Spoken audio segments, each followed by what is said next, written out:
कहा जाता है कि चिराग पासवान काफी चीजों को मनवाने में काफी सफल हुए हैं। वेल, मैं ये बधाई आपसे लेना चाहूँगा जिस दिन मैं 29 सीटें विधानसभा की जीत के लाऊं। मेरी लड़ाई विद इन द अलायंस ज़्यादा सीटें जीतने की नहीं है, और ये होनी भी नहीं चाहिए कि आपको गठबंधन के भीतर आपको कितनी सीटें, गठबंधन के भीतर सीटें जीत के आप क्या ही आप कर लीजिएगा। इवेंचुअली उन सीटों को आप विधायकों में कितना परिवर्तित कर सकते हैं ये मायने रखेगा। सो मैं 14 नवंबर को आपसे बधाई लूंगा जब आप बोलेंगे कि आप 29 की 29 सीटें जीते। 100% स्ट्राइक रेट रहा। बट जहां तक रही बात बार्गेन करने की, ये मुझे लगता है कि ये बहुत परसेप्शन ये स्ट्रांग हुआ है कि मैंने अपनी नाराजगी दिखाकर अलग अलग तरीके से हार्ड बार्गेन कर नेगोशिएट कर मैं 29 सीटें लेकर आया।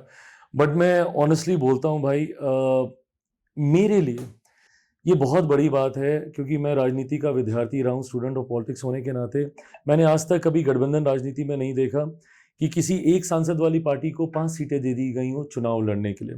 मैंने हमेशा ये देखा कि 9 वाले को 7, 8 वाले को 5, 5 को 3, 3 को 2, और फिर बोल दिया जाता है कि आप पार्टी मर्ज कर लीजिए।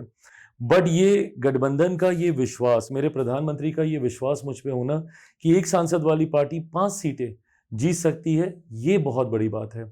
0 विधायक वाली पार्टी को, जो मेरा एक विधायक जीता भी था वो भी जनता दल यूनाइटेड में चले गए, तो 0 विधायक वाली पार्टी को 29 सीटें दे दी जाती हैं चुनाव लड़ने के लिए, ये बहुत बड़ी बात है। अगर इसके बाद भी अगर मैं नाराज हूं तो मुझसे बड़ा नाशुक्रा और कोई नहीं होगा। तो ऐसे में मेरे प्रधानमंत्री का ये विश्वास मुझ पे होना कि मैंने 5 की 5 लोकसभा में जीत के भी दी, 29 की 29 भी जीत के दूं, इस लक्ष्य के साथ मैं आगे बढ़ रहा हूं। बट आई थिंक फॉर्मूला बहुत इजी था, कोई इसमें हार्ड बार्गेन करने की जरूरत नहीं पड़ी in terms of number of seats, because ये मैं खुद ही डे वन से बहुत क्लियर था कि 100 से नीचे मेरे प्रधानमंत्री की पार्टी चुनाव लड़े, ये मुझे ही कबूल नहीं था।